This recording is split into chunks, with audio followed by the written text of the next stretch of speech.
Today, as part of turning the page from 2022 to 2023, I'm going to run through some of my absolute favorite moments from approaching the scene in 2022.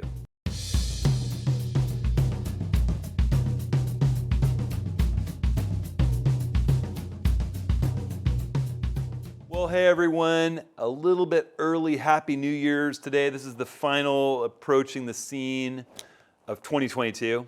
It's been a really great year for me photographically, for just the trips that I've been out on, the experiences that I've had, the friends that I've made.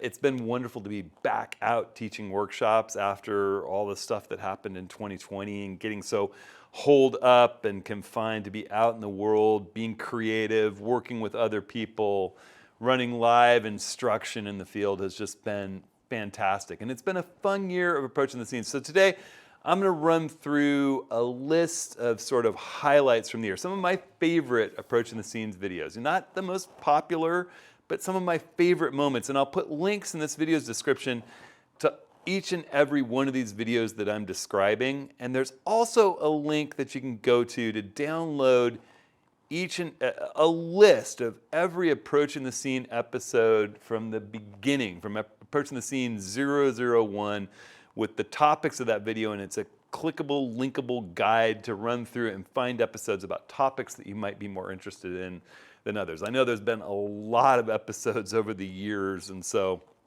as they build up, this is a nice little reference for anyone who wants to download it. You can just click on that link in this video's description, and it'll take you to a download site to get that document with every single episode. So, one quick highlight announcement before we take off. Remember, we're doing a photo gallery best of 2022 images for the office hours on January 10th, 10 a.m. Pacific time. It's going to be live on Zoom or YouTube Live, big free photography get together. We're going to look at each other's images. And Rick, Woody, Darren, David, and I are going to pick our favorite image and give away a Kase magnetic circular polarizing filter, really high quality filter in either 82 or 112 millimeter for those of you that use the bigger Nikon system.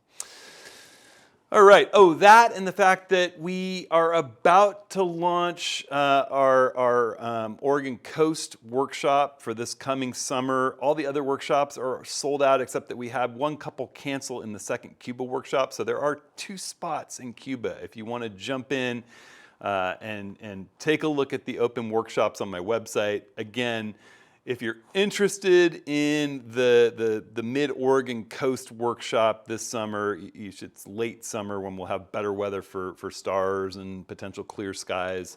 Sign up for advanced notice over at the same workshop page. You can go to hudsonhenry.com/workshops, click on 2023 workshops, or hit the link in this video's full description. Again, there's a couple open spots for Cuba. It had been sold out, both workshops.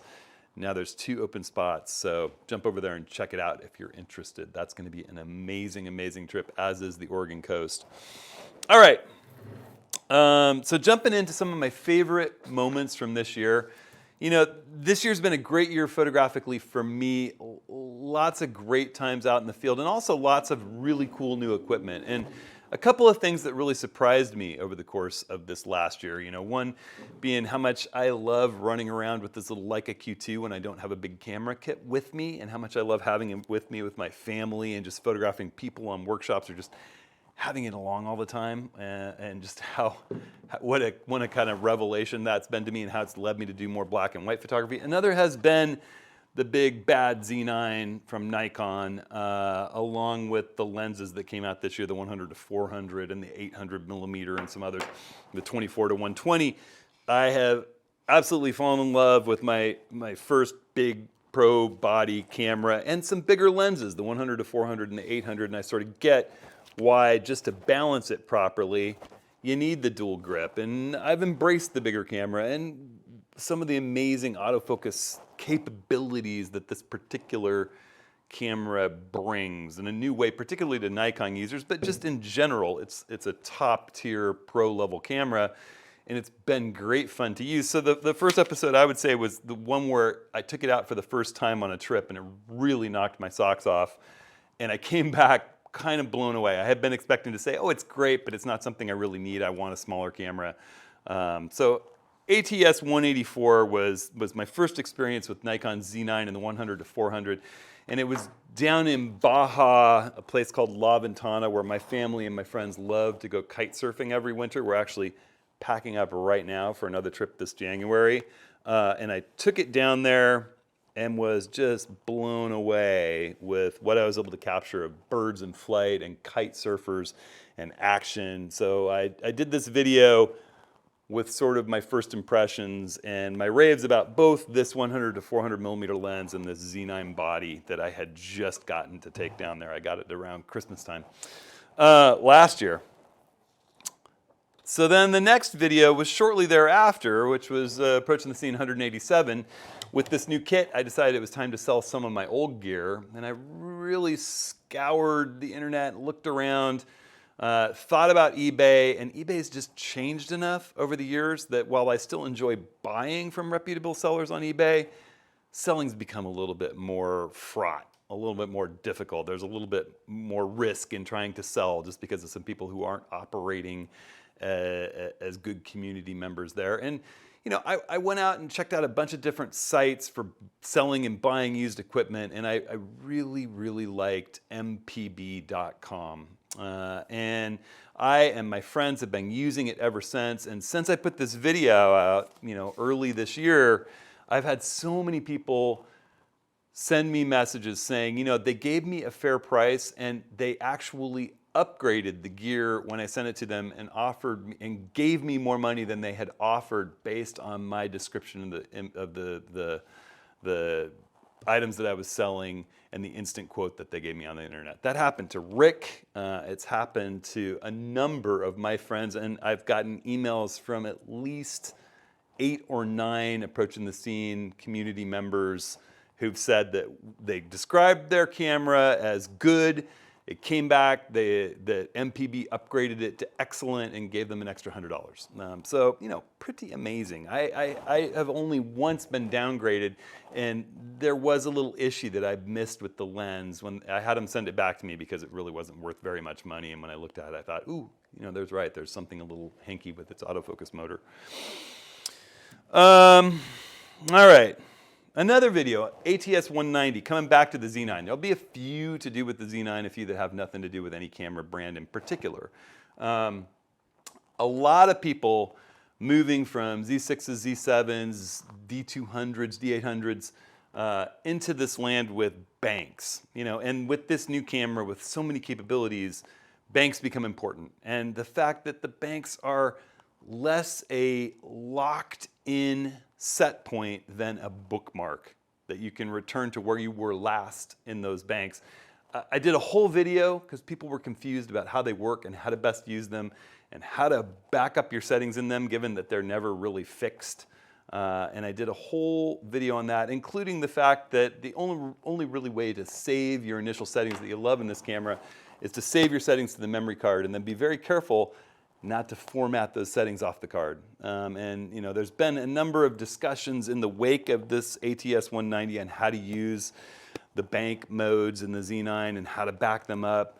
And I will say that over the course of this year, the one thing that I would add on to that video is that my usage has evolved to the point where, you know, I always have my settings stored on both of the CF Express B cards that I have in this camera, so that if I screw up on one, I can always back up off the other. And then I have them stored to another in my camera backpack. Every CF Express B card that I have that I could possibly use with this camera has my settings saved to it.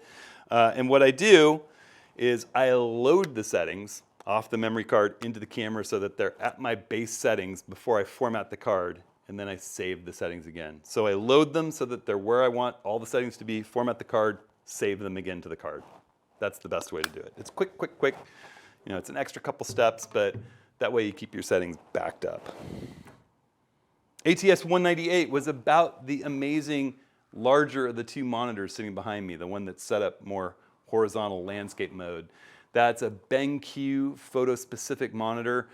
You know, I got that to review. I fell in love with it. I'm still in love with it. And I have to eat a little crow in the fact that for years, because I love to print, I resisted going to a 4K monitor just because looking at an image at 1:1, 1 pixel equals 1 pixel, you wouldn't have the fine detail to see whether or not an image is going to look good printed. I wanted a lower resolution monitor so that 1:1 pixel size was a larger dimension and a little more emulative of a print. But this monitor is wonderful to soft-proof images on, and you can zoom into 200 or 300% and still get a great view of it. I've been wrong about moving to a 4K monitor. I've given up on, the time has passed me by. There's no way to get a good quality monitor at lower resolution anymore.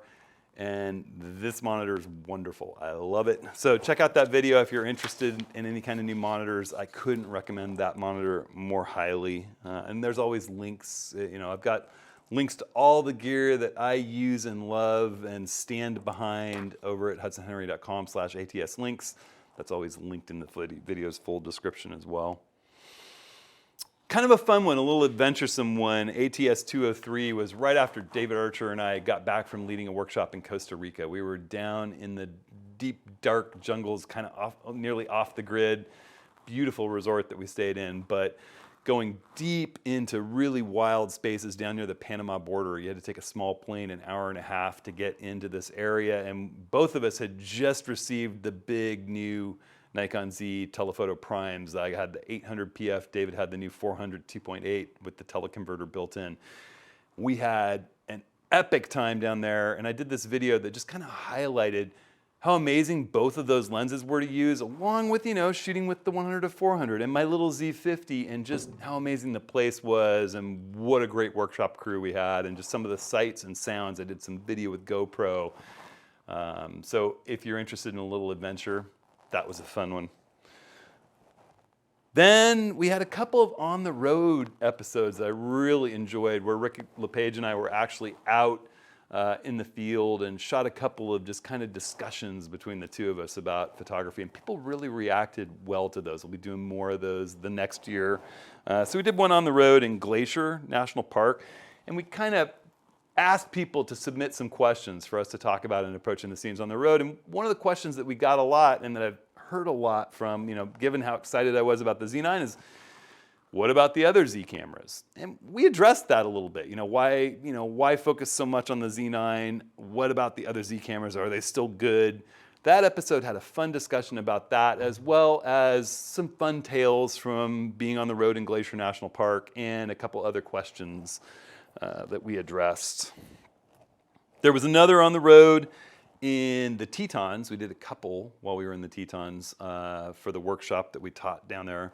And one day I had this kind of revelation out really early in the morning. I had these touchscreen capable gloves, and I was doing focus stacking for the landscape, and I accidentally had my screen set tap to focus and shoot instead of tap to position the focus point. And I suddenly realized, the heck with automated focus stacking when you only need a few images to get everything sharp at f8 or f9. Especially in cold weather conditions, you just tap, tap, tap, get all 3 frames, especially with the autofocus accuracy that we have with our modern, focus on the sensor cameras with these mirrorless cameras. So we talked a little bit about that, took a couple of Q&A questions. Sometimes, through serendipity, you discover kind of a new, fun, easier way to do something. And once again, I had at one point said, why in the heck would you want to tap your screen to focus and shoot? Well, this was the perfect situation for it. And I understand now. It can be great. And then the final one that I'm going to highlight is the latest video. This is ATS 224. The latest video I did about how I like to do my hybrid handoff autofocus. I sort of moved my hybrid handoff mode onto my lens button to switch from wide area, large autofocus to 3D tracking, to transfer that point that you picked up in your wide area with fast erratic moving subjects and hand that off to 3D tracking that can go all over the frame. Talked about some nuances and ways that I've changed how I think about laying out the controls of this camera in the wake of doing all the setup videos that I did when I first received it. So that's kind of the latest update for the Z9 users. And heads up, next week I'm going to do a little bit more eating crow and give Nikon massive kudos for the latest sort of minor firmware update that they did that addressed a lot of our concerns. I really didn't think they were going to do it. They did it. They rock. It is an improvement. I'll talk about that next week for those of you who are Z9 aficionados. So all in all, it's been just a wonderful year. I think 2023 promises to be even better. I don't know if there'll be as amazing amount of new gear that floods into the market. Who knows? But I know that I've got some really wonderful trips coming up. I've got the trip to Baja with my family, kite surfing and photographing, and then I'm going to go off to Mazatlan scouting for a 2024 eclipse workshop. Mark that one as a possibility. Hit me up if you're interested in that. That'll be a small group photographing in Mazatlan for a total eclipse in 2024, and I'm scouting for that this next month. We got a couple printing workshops right here in my studio. My studio is more cleaned and organized than it's been in the last couple of years, which is kind of fun. And we're gonna have a great couple small groups just focused on improving our printing skills and working with different kinds of printers and papers and printing projects. Then off to Charleston, South Carolina, then 2 workshops in Cuba. There's so much fun stuff. Glacier National Park, the Oregon coast, Yellowstone. It's going to be a fantastic year. I'll bring you along on the journey, whether you come to one of my workshops or whether you enjoy them from the comfort of your home through approaching the scene. We're going to talk about lots more cool photographic stuff. Remember, you as a community drive the content of this channel, so keep those questions coming in via email, via comments on the YouTube channel, via the office hour, comments that you make and questions that you ask when you sign up. Remember to sign up for office hours on the 10th. We're doing that year in review, looking at your absolute best photo or favorite photo of 2022. We're going to be giving out a circular polarizer. That's at 10 a.m. Pacific time, January 10th, a Tuesday. Sign up at hudsonhenry.com/office hours and submit that image. You can actually look at the gallery and see the images that have been submitted. See what an amazing community of photographers watches these videos. I just feel so blessed to have this community of people that are following along with this whole photographic journey. It makes me so happy. So thanks to everyone as this year comes to a close. Here's to an awesome next year.